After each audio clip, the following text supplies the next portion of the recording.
Like my previous Roblox graffiti piece, attempting that chrome material style, I wanted to see how well I could do with creating a piece with glass letters this time. This was quite a challenging one. I did have that base understanding with the chrome and its reflective surface, but this time the material is reflective and transparent. So this was definitely a jump in difficulty, but I really wanted to see how it would turn out, so let's head into the speed paint.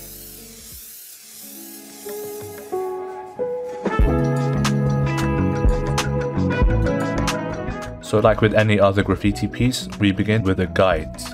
And what I like to do is let the environment kind of assist me with the guides and how I structure them. So over here you can see the concrete strip around this brick wall. This helped me keep everything nice and straight and organized. It's just like one less little bit of work to do. I know I could have made the guides myself, but the concrete strip was already a perfectly straight line and I don't have to like guess that with the ruler tool.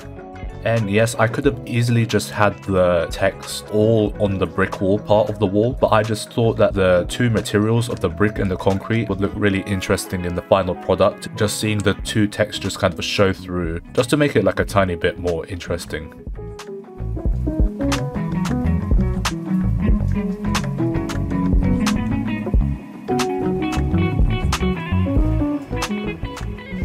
So now we get onto the actual like establishing of these glass letters. With a very low opacity, you can see here I start outlining the letters since I really wanted to get their structure down.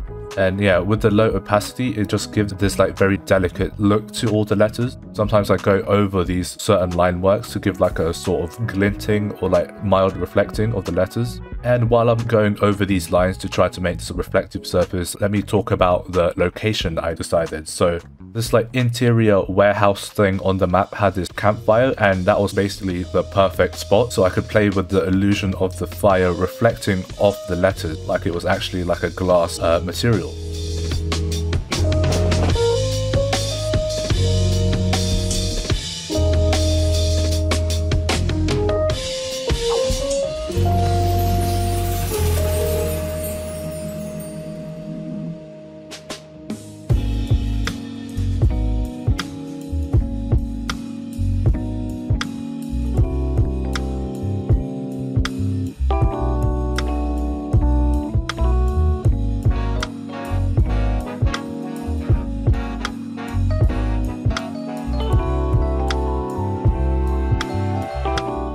As you can see, I'm like really like delicately building up the colors to really try to replicate that glow from the fire. And as you can see, even without the white highlights, it's already kind of coming together with how the fire like kind of glows and reflects off it.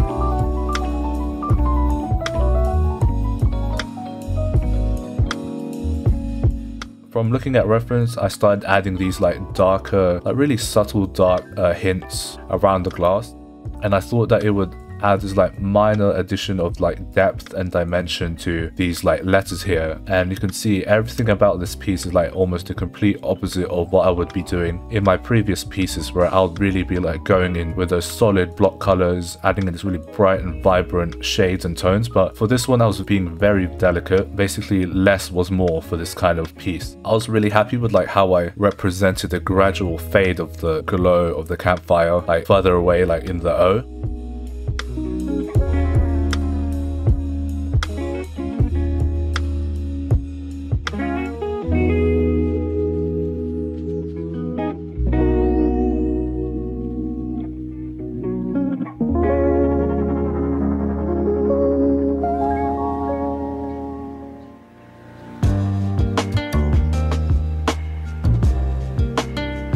I added some really small little reflective surfaces here, again with a really low opacity, trying to replicate that glass effect.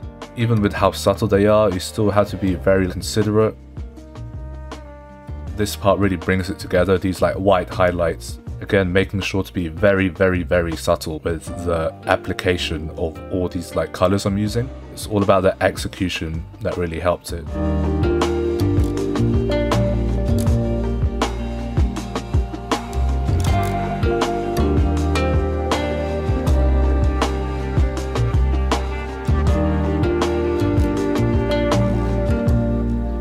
And I thought I could add just a tiny bit more, so to like kind of really sell that this is like a glass material, I decided to add these like small cracks around the letters to really like sell the idea of this being like glass. And of course, I'm trying to consider the shape of these letters. As you can imagine, like in my head, I wanted them to be this kind of like cylindrical letters of glass. And you can see I kind of erased at the cracks a little bit, because I remembered that really like less is more when it came to these small details. You don't want to overwhelm them, and I really didn't want to do that in this situation. And yeah, I will like be like toning down these cracks a tiny bit, because your brain kind of fills in the gaps of like where these cracks kind of meet.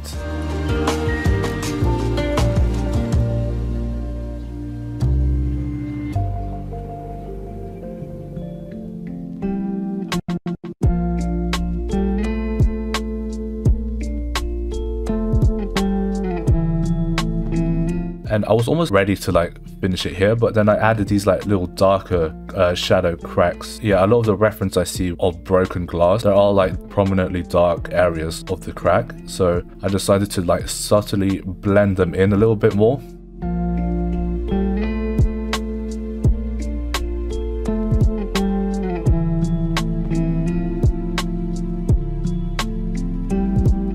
I start adding these like tiny little cracks of debris, but I feel like maybe next time I should have maybe went a little more crazy with how the letters broke off, because I still feel like they were a little neat, but I could save that for like an improvement video where I could maybe make the letters a lot more broken and uneven.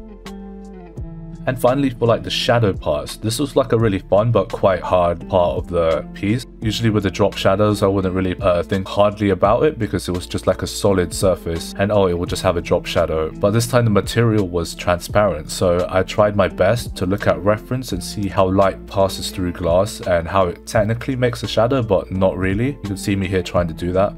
And that's all I have to say for now. Enjoy the rest of the video.